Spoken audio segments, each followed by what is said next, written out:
بسم الله الرحمن الرحيم. الحمد لله رب العالمين، والصلاة والسلام على نبينا محمد وعلى آله وصحبه أجمعين. مشاهدي الأكارم، سلام الله عليكم ورحمته وبركاته، وأسأل الله تعالى أن تكونوا بأحسن حال.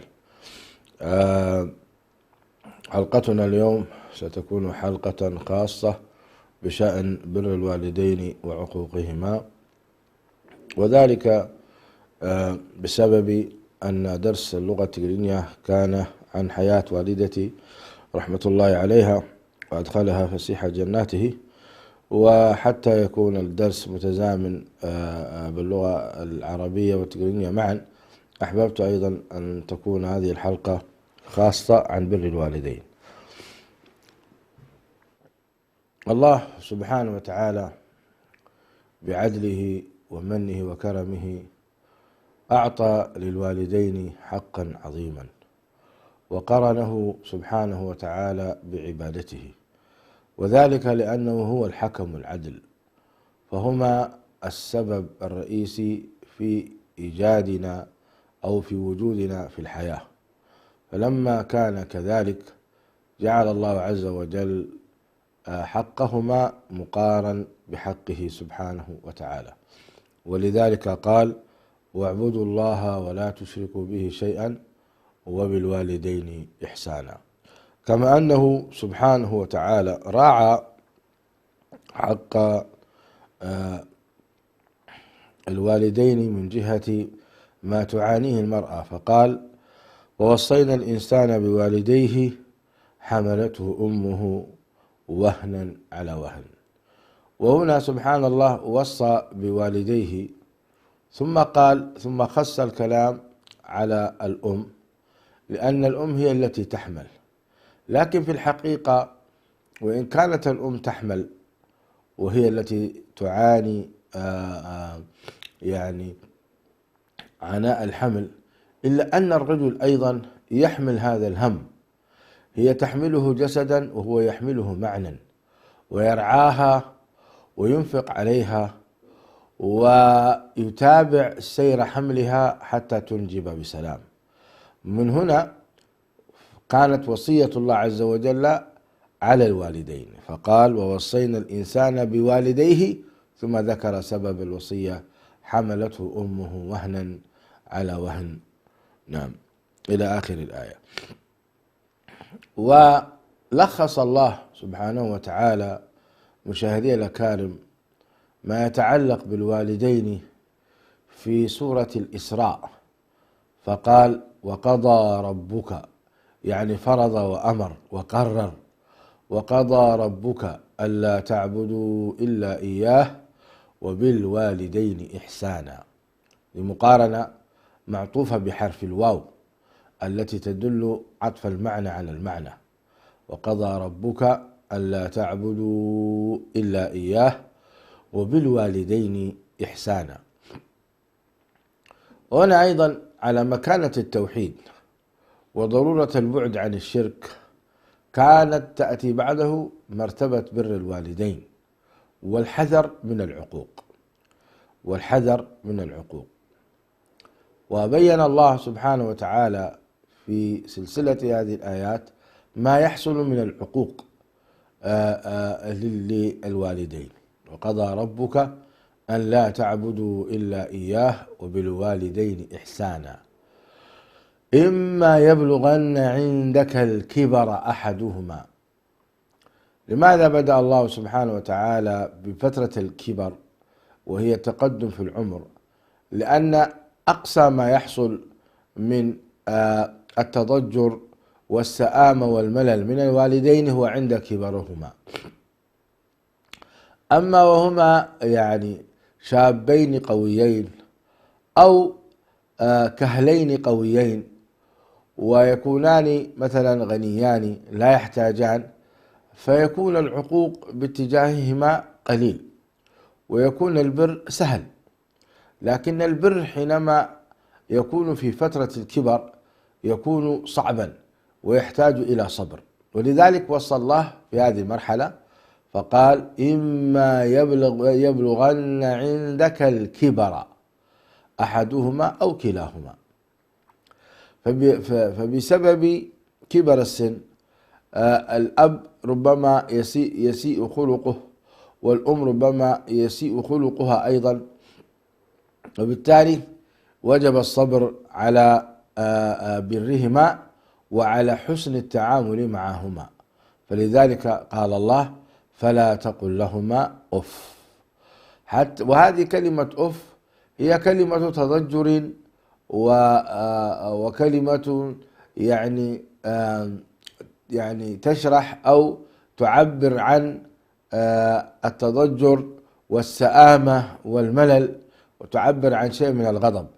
نهانا الله سبحانه وتعالى عن هذه الكلمة لأنها تؤذي الوالدين وتنقص من حقهما. نستغفر الله ونتوب إليه عما مضى.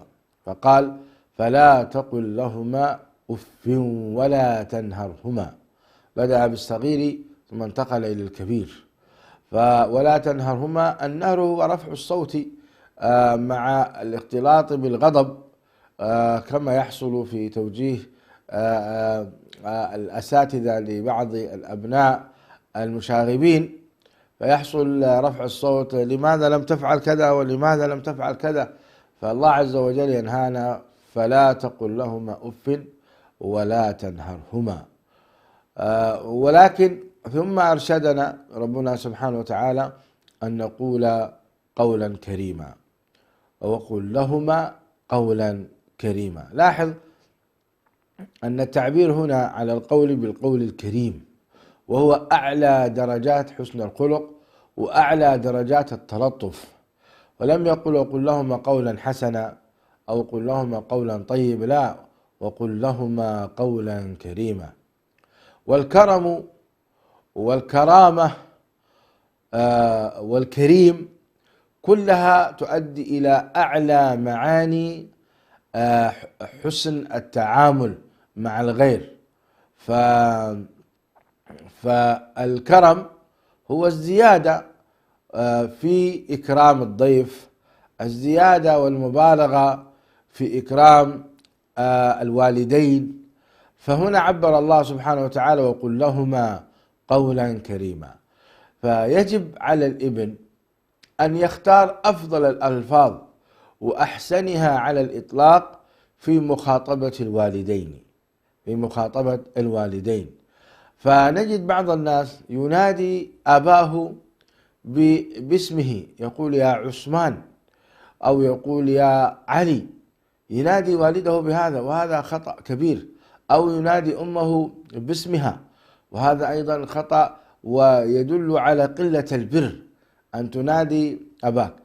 كذلك بعضهم ربما تحدث مع أبيه كما يتحدث مع أي شخص آخر، وهذا أيضا خطأ كبير. مشاهدي الأكارم، الوالدان أمرهما عظيم، فيجب أن يكون هناك اختيار للألفاظ واختيار للكلمات والمعاني العظيمة، أو الكلمات التي تحمل معاني عظيمة كوالد العزيز، والدة العزيزة. بعض الإخوة الموفقين تجد كاتب اسم أمه في جواله مثلا الجنة، وبعضهم كاتب في اسم أبيه الغالي. يا سلام! هذه الكلمات وهذه المعاني، هذه الكلمات الطيبات والتسميات المباركات تدل على معاني عظمى، وهذا من البر. وهذا إخواني الكرام هو بالحقيقة من البر الذي أمر الله سبحانه وتعالى به: وقل لهما قولا كريما. وأيضا هناك حتى أثناء هذا القول وقل لهما قولا كريما لابد أن تكون هناك هيئة طيبة: واخفض لهما جناح الذل من الرحمة، واخفض لهما. الهيئة هذه أيضا حددها الله سبحانه وتعالى حينما يكون هناك الحديث بين الوالدين، أو الحديث بين الابن وأبيه، أو الابن وأمه، يكون هناك خلق عظيم هو خفض الجناح. خفض الجناح ربما يكون الابن دكتور أو رئيس أو رجل أعمال كبير، فلا يتكبر على والديه، وإنما ينزل وينخفض حتى يصبح في أقل من مستوى الوالدين، ويتحدث معهما وكأنه طفل، وبهذا يكون خفض الجناح، واخفض لهما جناح الذل من الرحمة. وهذا الانخفاض أيضا ليس لمصلحة، وإنما هو لحصول منطلق من الرحمة التي هي تربط بين الوالدين وبين هذا الابن، فيخفض لهما جناح الذل من الرحمة. هذه الأخلاق انظروا كيف وصانا الله سبحانه وتعالى. وليقص الإنسان نفسه، إخواني المشاهدين، إخواني وأخواتي المشاهدين والمشاهدات، كيف هو تعامله مع والديه.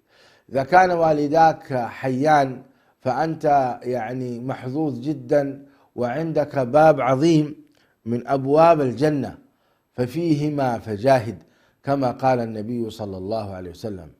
إن بر الوالدين مشاهدي الأكارم أمر ليس بالسهل، سماه النبي عليه الصلاة والسلام جهاد. والجهاد هو أعلى ذروة، هو ذروة سنام الإسلام، الجهاد في سبيل الله. فالجهاد لا يعني فقط القتال، بل حتى الجهاد هو نوع، الجهاد بر الوالدين هو نوع من أنواع الجهاد. لماذا؟ لأنه يحتاج إلى صبر، ويحتاج إلى تحمل، ويحتاج أن الإنسان ربما ينفق من أمواله لوالديه، ويحتاج إلى صبر إذا كان والديه مثلا شيخين كبيرين حارين. أحيانا يكون الأب حار والأم تكون حارة أو سيئة الخلق، فيحتاج الابن أن يكون صبورا محتسبا خافض الجناح كما وصى ربنا تبارك وتعالى. فمن أدرك والديه شيخين كبيرين ثم برهما فاز فوزا عظيما، نسأل الله تعالى نحن وإياكم من فضله. ومن عق والديه والعياذ بالله خسر في الدنيا والآخرة كما سيأتي معنا. فحينما يقول النبي صلى الله عليه وسلم أي الذنوب أعظم أو أي الذنوب أكبر، فيقول الإشراك بالله، ثم يقال له ثم أي، فيقول عقوق الوالدين، يقول عقوق الوالدين. شوف، من أكبر الكبائر عقوق الوالدين مشاهدي الأكارم. فمن أدرك أبويه فلم يدخلاه الجنة خاب وخسر، كما أمن النبي عليه الصلاة والسلام على ذلك. فتأمل أخي المشاهد حينما يقول الله عز وجل واخفض لهما جناح الذل من الرحمة، هو تماما كما في قوله تبارك وتعالى يقيمون الصلاة ويؤتون الزكاة وهم راكعون. يعني في سورة التوبة يذكر الله عز وجل الهيئة التي يعطون فيها المؤمنون زكاتهم لرسول الله صلى الله عليه وسلم، أو يعطونها للفقراء والمساكين. انظروا، يقيمون الصلاة ويؤتون الزكاة وهم راكعون، ومن يتولى الله ورسوله والذين آمنوا إن حزب الله هم الغالبون، سورة التوبة. فيؤتي الشخص ماله وهو راكع، يعني الركوع هنا كما فسر المفسرون بمعنى الخضوع والتواضع، لا ينفق النفقة وهو متكبر متعالي وكأنه يمن على الله، لا لا لا لا، وإنما يعطي من ماله، هو محب لهذا الإعطاء، والذين هو يعطي وهو محب لهذا العمل، وهو خاضع ذليل، وكأنه يقول اللهم هذا منك ولك. وكذلك أيضا حينما يكون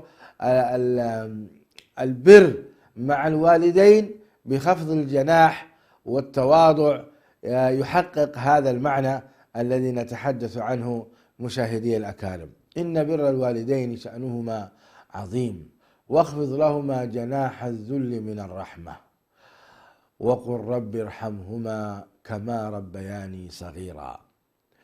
الوالدان حينما كان أمرهما عظيم وحقهما كبير لا يستطيع أحد أن يؤدي حقهما مهما بذل من عمل الصالح.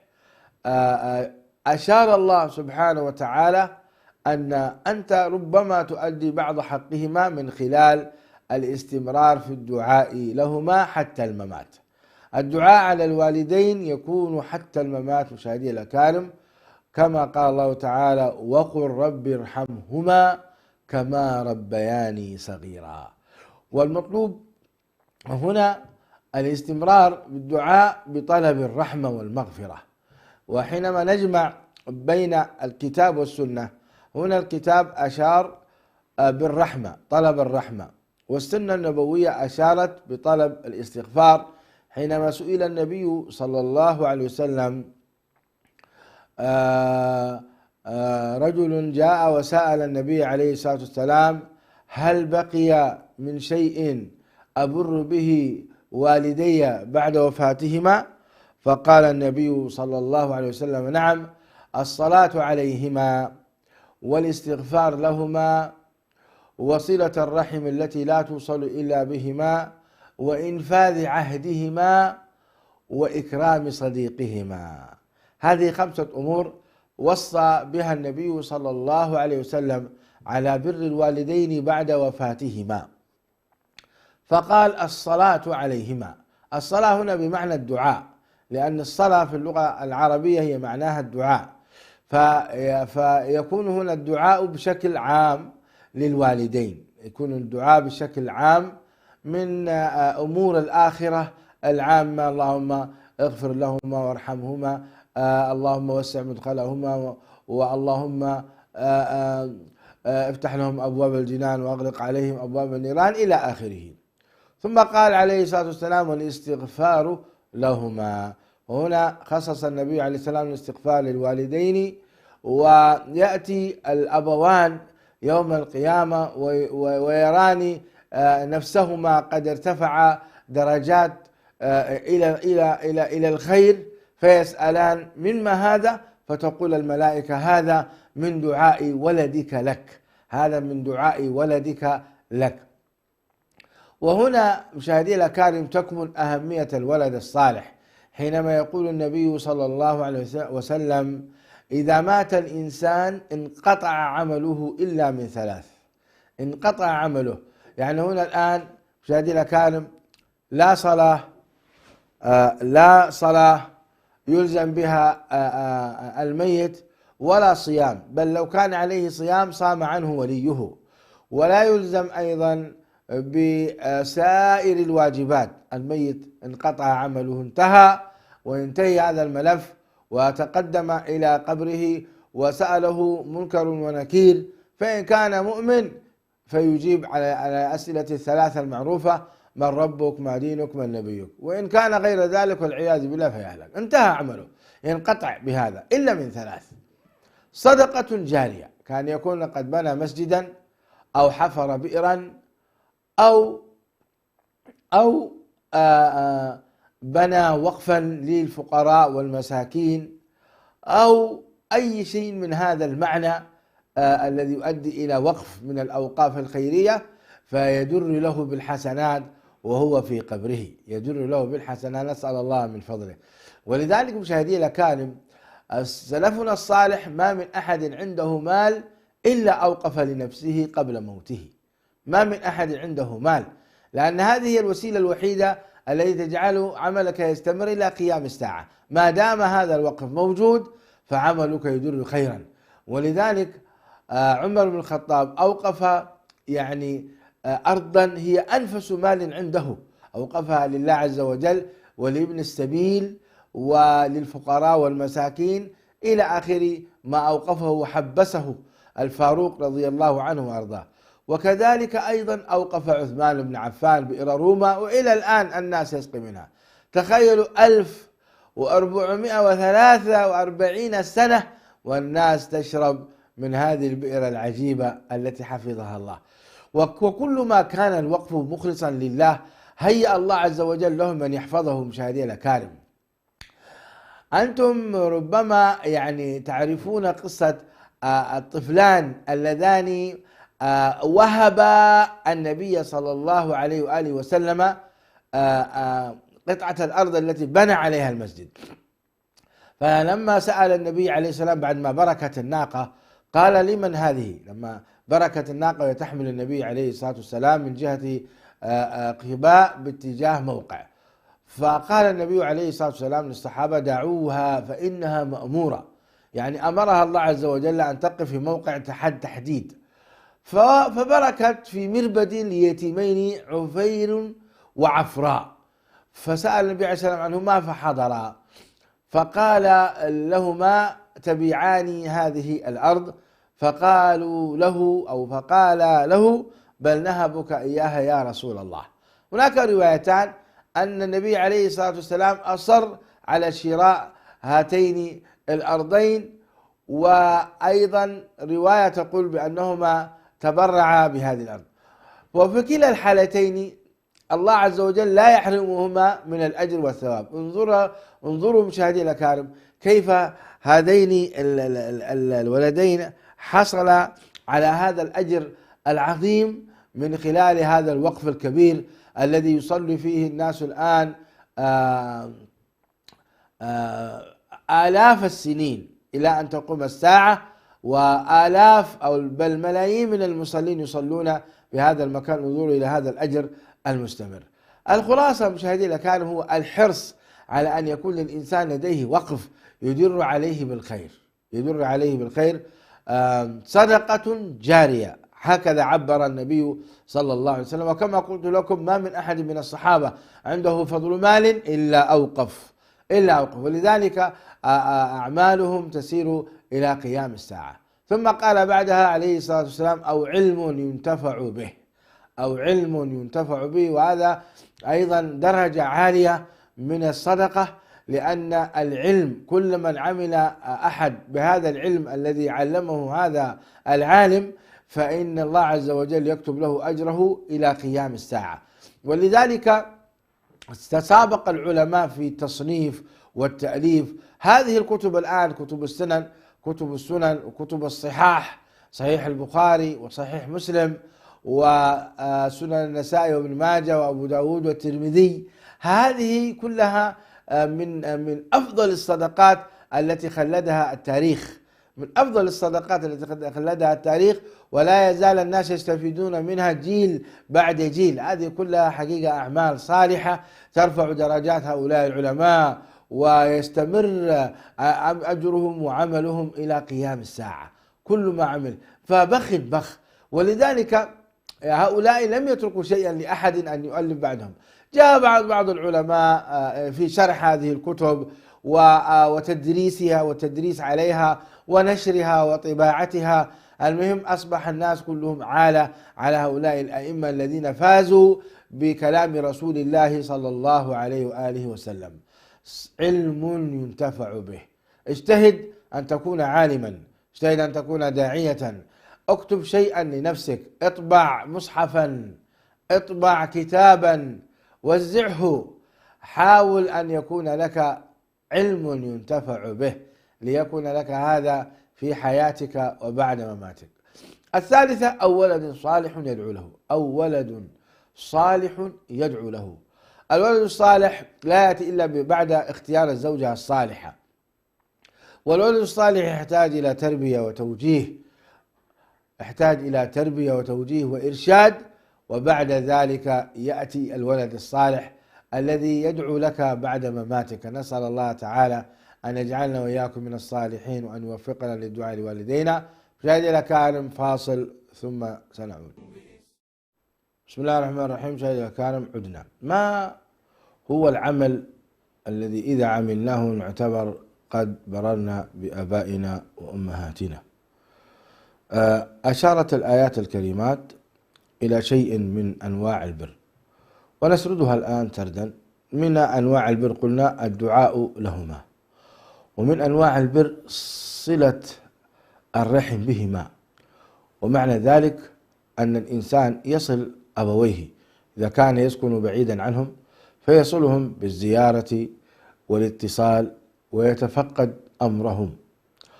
وإذا كانا فقيرين فإنه يجب عليه أن ينفق عليهما من حر ماله، ولا يخرج الزكاة لهما، فإن الزكاة تكون للفقراء والمساكين.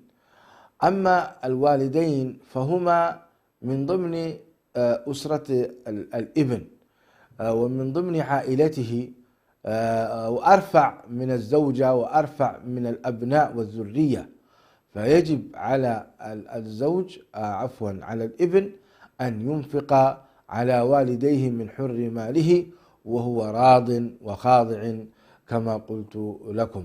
بعض الناس يخطئ فيخرج الزكاة لوالديه، هذا لا يجوز ولا يصح منه إخراج الزكاة، لأن الوالدين أصل من أصول العائلة، فبالتالي يجب على الشخص أن ينفق على والديه. من الأعمال الصالحة التي يحبها الله سبحانه وتعالى للوالدين الحديث معهما بكريم القول والمزاح لهما والمزاح معهما وإدخال السرور على قلبيهما، هذا من أفضل الأعمال.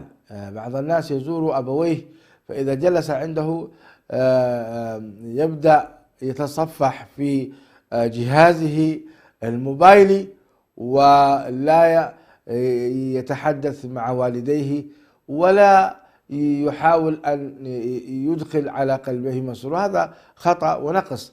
الزيارة نعم، لكن ما الفائدة يعني أن تأتي أنت وتصفح في جوالك وتترك الوالدين أو أحدهما وهما يشاهدانك ويحرصان على أن يسمع منك الكلام الطيب؟ فبالتالي يعني يتضايق الأب أو الأم من هذا التصرف. فعلينا أن نتقي الله سبحانه وتعالى. يا من أبقى لنا أبوين، يا من أدركنا أبوين أو أحدهما، يجب علينا أن ننتبه من هذه الجزئية. اترك الجوال، اترك الموبايل، اترك الجرائد، الآن أقبل على الوالدين، فإن عداد الحسنات يسجل لك هذا العمل الصالح. من الأعمال الصالحة أيضا في حياتهما حسن الاستماع إليهما والإنصات لهما حينما يتحدثان وطاعتهما، فطاعة الوالدين في غير معصية الله واجبة، في غير معصية الله واجبة. فإذا أمراك بشيء فبادر فورا ولا تتأفف، بادر فورا ونفذ أمر الوالدين لأن أمرهما عظيم عند الله تبارك وتعالى. إن استطعت أن تتصدق عنهما أو تحج أو تعتمر، حتى لو كان حيين لم يموتا بعد، فإن هذا أيضا من أفضل الأعمال التي يقدمها الإنسان إلى والديه.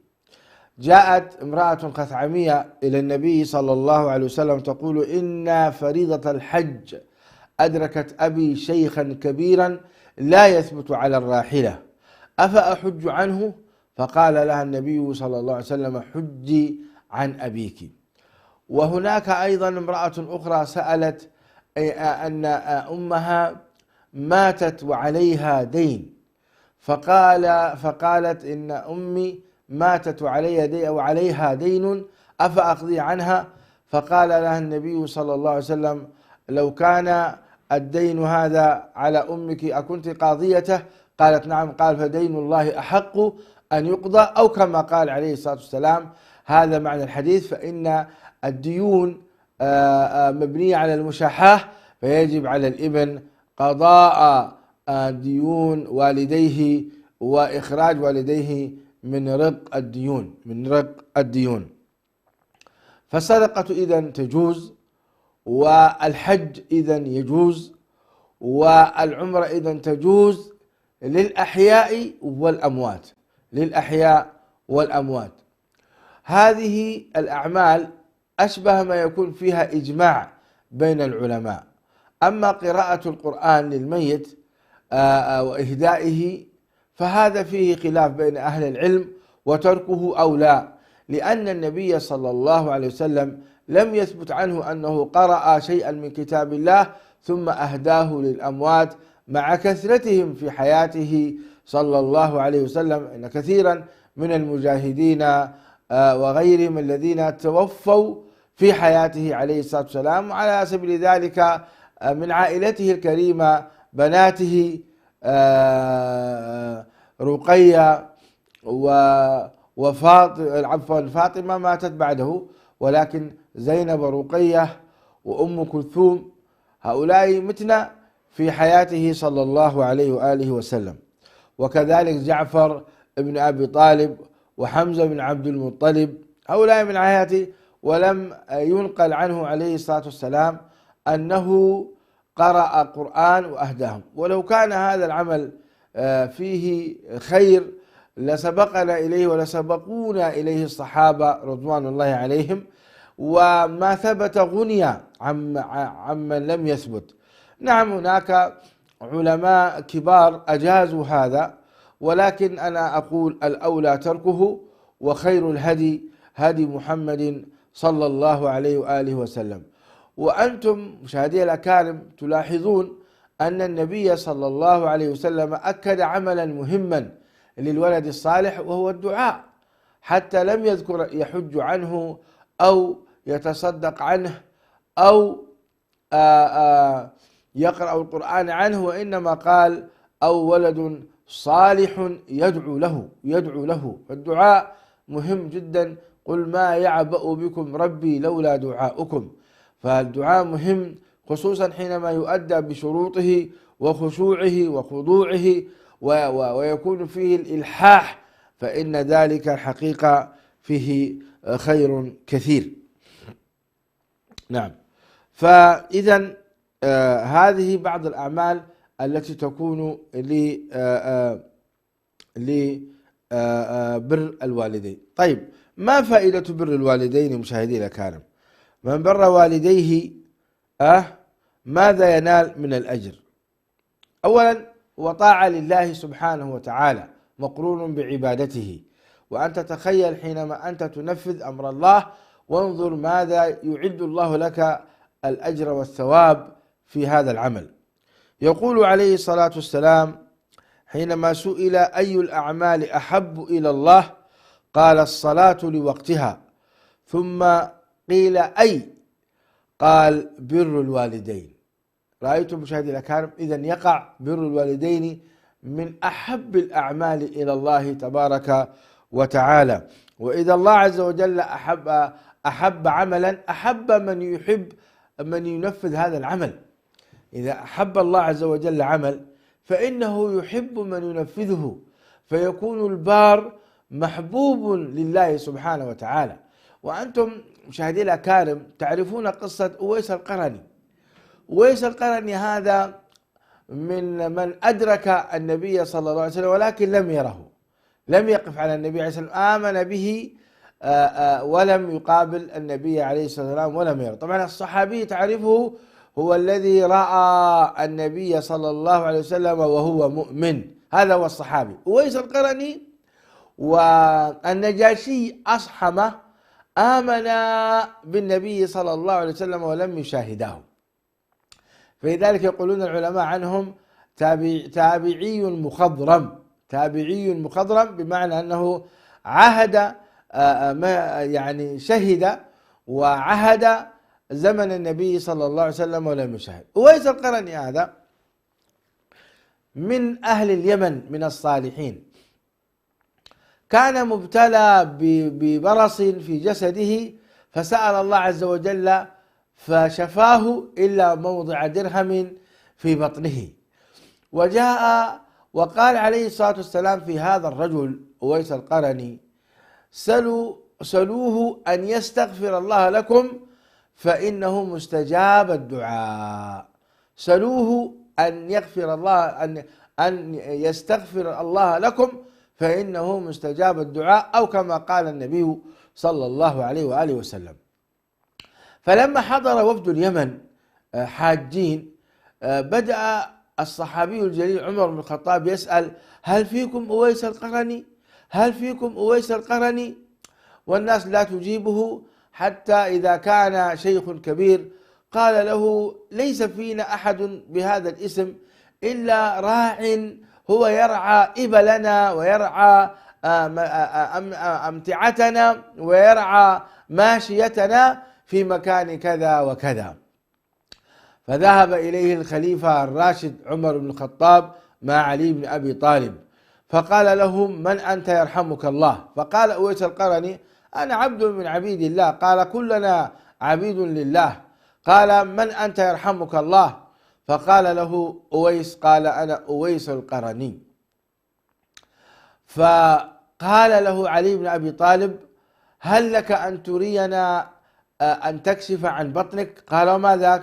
قال: هو ذاك، نريد أن نرى شيئا أخبرنا عنه النبي صلى الله عليه وسلم. فكشف بطنه فإذا به موقع درهم فيه لمعة من البرص. فابتدر الصحابي الجليل الخليفة الراشد عمر بن الخطاب المبشر بالجنة، ابتدر يستغفر ويطلب الاستغفار، ويطلب من أويس القرني أن يستغفر له لعمر بن الخطاب. وكذلك علي بن أبي طالب، فقال: ما شأنكما؟ فإني أحقر من ذلك. من أنتما؟ فقال عمر بن الخطاب وعلي بن أبي طالب، فبكى بكاء شديدا أويس القرني. هكذا استغفر لهما رضي الله تعالى عن الجميع، لأنه كان بارا بأمه. مشاهدي الأكارم، يحكى في بعض التفاسير أن فرعون أخر الله عز وجل عنه العذاب لأنه كان بارا بوالدته، كان بارا بأمه. هكذا قيل في بعض الروايات، أخر الله عز وجل عنه 40 سنة العذاب. لماذا؟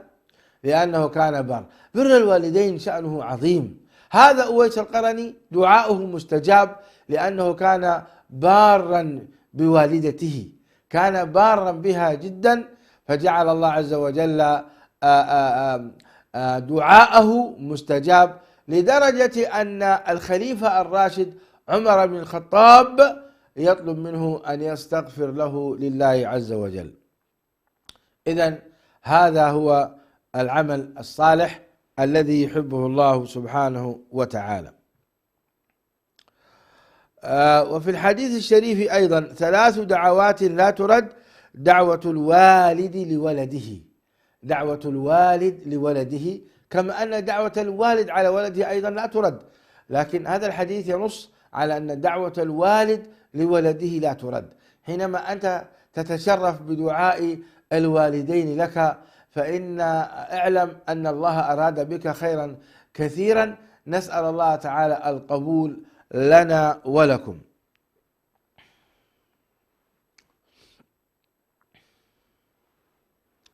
في بعض الروايات أيضا: من خرج يسعى على أبوين شيخين كبيرين فهو في سبيل الله، فهو في سبيل الله. وهذا حديث أيضا يبين أهمية بر الوالدين. يا إخواني، يكفي في بر الوالدين أنه حقيقة من الأعمال العظيمة التي يحبها الله تبارك وتعالى وقرنها بعبادته. عقوق الوالدين، وما أدراك ما عقوق الوالدين، نسأل الله العافية والسلامة. هناك ملحظ مشاهدي الأكارم: بر الوالدين وعقوقهما يعجل في الدنيا قبل الآخرة. هناك حديث عن رسول الله صلى الله عليه وسلم بهذا المعنى: يعجل بر الوالدين، فمن كان بوالديه بارا فإن الله يعجل له الأجر، وما عنده طبعا أعظم، وما عند الله عز وجل من الجزاء أعظم بعد الممات. ولكن تجد حلاوة بر الوالدين وأنت موجود في هذه الحياة، تكون موفقا في عملك، تكون موفقا في صحتك، يصرف الله عنك شرورا عظيمة، تكون دائما لا يحبك الله سبحانه وتعالى إلى أحد لأنك تبر بوالديك، ويكون دعاءك مستجابا، وأنت تكون مباركا أينما كنت. قال الله تعالى: وجعلني وبرا بوالدتي، وبرا بوالدتي، ثم قال: وجعلني مباركا أينما كنت وأوصاني بالصلاة والزكاة ما دمت حيا. عيسى عليه السلام كان بارا بوالدته، وكان من أثر هذا البر أن جعله الله مباركا أينما ذهب، انظروا، بر الوالدين يجعلك مبارك، ينفع الله بك أينما ذهبت، والله تقيم أمة، تذهب في أي مكان أنت تقيم أمة، لأن تتنزل عليك البركة. مشاهدي الأكارم، لذلك يا أخي اجتهد في بر والديك، زد مهما قدمت من العمل لن تستطيع أن تعطي للوالدين حقهما، ولكن أنت تسابق في هذا، والذين جاهدوا فينا لنهدينهم سبلنا، وسابقوا إلى مغفرة من ربكم، وسارعوا إلى مغفرة من ربكم. فبر الوالدين شأنه عظيم. أما العقوق فنسأل الله العافية والسلامة. يقول النبي عليه الصلاة والسلام: بابان معجلان عقوبتهما في الدنيا البغي والعقوق. نسأل الله العافية والسلامة. عقوق الوالدين كبيرة من كبائر الذنوب. يقول عليه الصلاة والسلام: ثلاثة لا ينظر الله عز وجل إليهم يوم القيامة: العاق لوالديه، والمرأة المترجلة، والديوث. نسأل الله العافية والسلامة. ثلاثة لا ينظر الله إليهم. القصص في عقوق الوالدين كثيرة، نسأل الله العافية والسلامة. يعني ذكرت في وسائل التواصل الاجتماعي وغيره. من أعجب ما سمعت أن أحد الأثرياء وافته المنية، فطلبوا له مغسلا أن يغسل في قصره، فكلما جاء مغسل يغسل الجنازة دخل على الجنازة ثم يخرج فزعا ولا يعود. يأتون بشخص آخر فيدخل على الجنازة فيخرج فزعا ولا يعود. فتعجب العائلة، قالوا: ما هذا الإشكال؟ ما السبب الذي يجعل هذا المغسل إذا دخل يفزع ثم يهرب ولا يعود؟ فأتوا بمغسل أخير وأدخلوه في الغرفة التي هي مجهزة لغسل هذا الميت، نسأل الله العافية والسلامة. فلما دخل أغلقوا الباب بالمفتاح حتى لا يخرج، فلما رآه فزع وأراد أن يهرب، ولكن الباب أغلق، وقالوا له: نرجوك أن تغسل هذا الميت، نحن لا نعرف كيف نغسله، نرجوك أن تغسله. فكان الأمر لابد، فاستعان بالله سبحانه وتعالى وبدأ يغسل الميت. أتدرون ماذا الذي كان يحصل؟ كان هذا الميت والعياذ بالله وجهه فيه نوع من الفزع وفيه النمل، وعلى جسده النمل، على جسده كامل نمل. كل ما نظف هذا النمل وأخذ يتولد نمل جديد، كل ما قام بتنظيف هذا النمل يتولد نمل آخر لا يدري من أين يأتي هذا النمل. فغسله على حاله ثم سأل: ماذا كان يفعل صاحبكم هذا والعياذ بالله حتى انتشر الدود والنمل على جسده قبل أن يدفن؟ نسأل الله العافية والسلامة. فقالوا له: كان يضرب أمه والعياذ بالله. إنا لله وإنا إليه راجعون. هل الأم تضرب؟ والله لو كانت مجرمة يهودية خبيثة ما جاز ضربها، لأن الله أوصانا وإن كانا مشركين أن نقول لهما قولا معروفا، وإن جاهداك لتشرك بي ما ليس لك به علم فلا تطعهما وصاحبهما في الدنيا معروفا. فليس من المعروف ضرب الوالدين، فكيف إذا كانت مسلمة؟ فكيف إذا كانت صالحة؟ الله المستعان. هكذا ختم لهذا الرجل بخاتمة سيئة، وكانت والعياذ بالله وصمة عار فيه. ورجل آخر أيضا كان عاقل والديه، لما أدخلوه في القبر وجدوا فيه أشياء والعياذ بالله. وآخر ضرب أباه فسلط الله عليه وضربه ابنه أيضا. نعم، وآخر قصص في العقوق والعياذ بالله لا تنتهي، نسأل الله العافية والسلامة. ألا فلنتقي الله جل وعلا في والدينا ونجتهد، والله إنه باب عظيم. من أدرك بوالديه ولم يدخله الجنة خسر خسرانا كبيرا، لأنه باب عظيم وباب أيضا يحتاج إلى مجاهدة وصبر.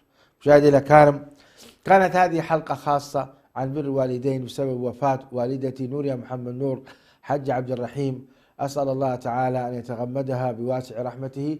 اللهم اغفر لها وارحمها وعافها واعف عنها، أكرم نزلها وسع مدخلها، ونقها من الذنوب والخطايا كما ينقى الثوب الأبيض من الدنس، واغسلها من الذنوب والخطايا بالماء والثلج والبرد، أبدلها دارا خيرا من دارها وأهلا خيرا من أهلها، أعدها من عذاب النار ومن عذاب القبر. اللهم ارفع درجتها في عليين واخلفها في عقبها في الغابرين. اللهم لا تحرمنا أجرها ولا تفتنا بعدها، واغفر لجميع موتى المسلمين. اللهم ارحمنا إذا سرنا إلى ما ساروا إليه. أسأل الله تعالى أن يغفر لنا ولكم. شكرا لحسن استماعكم، والسلام عليكم ورحمة الله وبركاته.